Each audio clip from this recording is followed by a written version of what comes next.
garaad jaamac garaad Ismaaciil Ducaale ayaa munaasabadaha halmasharafeeda u sameeyay garaad Mukhtaar garaad Cali Buraale oo dhawaan lagu calaamay saaray deegaanka Dharkeengeeye gobolka Sool waxaana munaasabada halmasharafeedkaasi ka soo qayb galay cuqaal waxgarad iyo qaybaha kala duwan ee bulshada munaasabadan oo ku qabsoontay qasriga garaad jaamac garaad Ismaaciil Ducaale ka degan yahay magaalada Laascaanood ugu horreynna waxaa halkaasi ka hadlay waxgaradka cuqaasha iyo isimadii ka soo qayb galay bishii Shacbaan waa ku jiraa muddo yar oo gaabanna waxa inooga hadhay bishii khayrka badnaa ee Ramadaan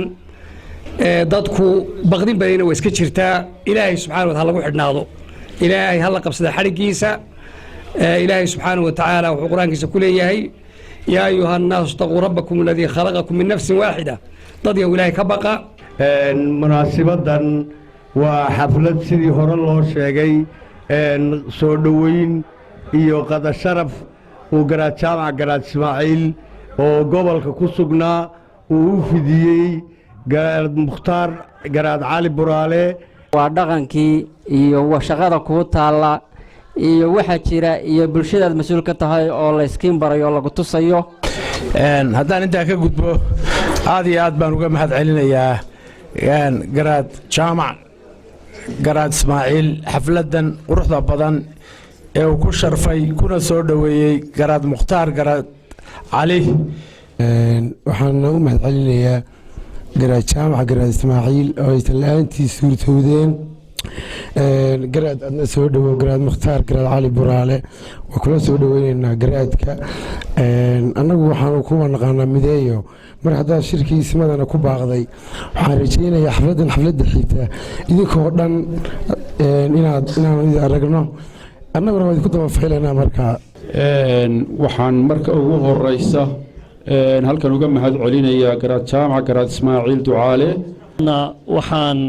mahadaas alle ka bacdi aan u mahad celinaynaa garaad jaamac garaad Ismaaciil oo runtii xaflad ballaaran oo waxgaradkii deegaanku isugu yimaadeen halkan maanta ugu qabtay si aan ugu soo dhaweyno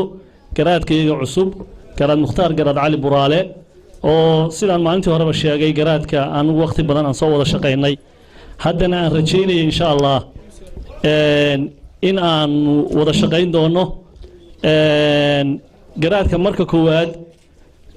waa taan maalintii horena sheegay oo soo dhaweyntu duco inay noqoto un baanu rabnaa hawshani hawl fudud maaha Ilaahay waxaan uga baryaynaa xilka iyo culayskaas uu qaaday in uu Ilaahay ku garab galo sidoo kale waxaa halkaasi ka hadlay garaad Mukhtaar garaad Cali Buraale oo ka mahad celiyay harimo sharafaadka ee munaasabadan uu sameeyay garaad jaamac garaad Ismaaciil Ducaale garaad jaamac garaad Ismaaciil horta garaad baash wada yar qariso maalinta waxa uu tiri iska qadeynaayo qadan moodayay inaan Laascaanood labeenteedii oo dhan hab maamuuskan sare aad ii keenaysid waa runtii waa mid ay aad iyo aad maartay aan ula qushuucay sidii sharaftayda qadarisan Ilaahay ku shafro adiga iyo reer Laascaanoodba dhamaan waxaan ka mahadinayaa sida quruxda badan ee maanta maamuuskan iyo marti sharafkan uga soo qayb gasheen oo magacayga isku timaadeen garaadkana taas aad iyo aad baan uga mahadinayaa iyo dhamaantii inta ka soo ajiibtay Ilaahay miisaanka xasanaadka idin saa ugu dambeynna garaad jaamac garaad Ismaaciil Ducaale ayaa ka mahad celiyay dhammaan cuqaasha waxgaradka ee simada kala soo qayb galay harimo sharafeedka uu sameeyay garaad Mukhtaar garaad Cali Buraale shacabka reer Laascaanood waan u mahad celinayaa sida wanaagsan ee ay u ajiibeen ee ay uga soo qayb galeen oo aynu u kala harin haween iyo ragba macsuumadan aynu garaadkeena cusub waxa weeye mideeye aynu u bixinay gogasha quruxda badan waxa weeye caleema saarkii aynu ku caleema saarnay fariintii anigu aan ka jeediyey garaad maanta odayaasha dhaqanka ee salaadiinta gobolada Sool iyo Sanaag waa inaad gogol u dhigtaa maadaama adiga shaarkaagu cad yahay oo uu aqbalo isagu dhigay waxa weeye inkastoo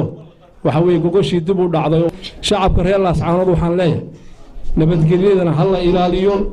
waxa weeye ummadda waxa weeye darisyada aan nabadgelyaha lagu noolaado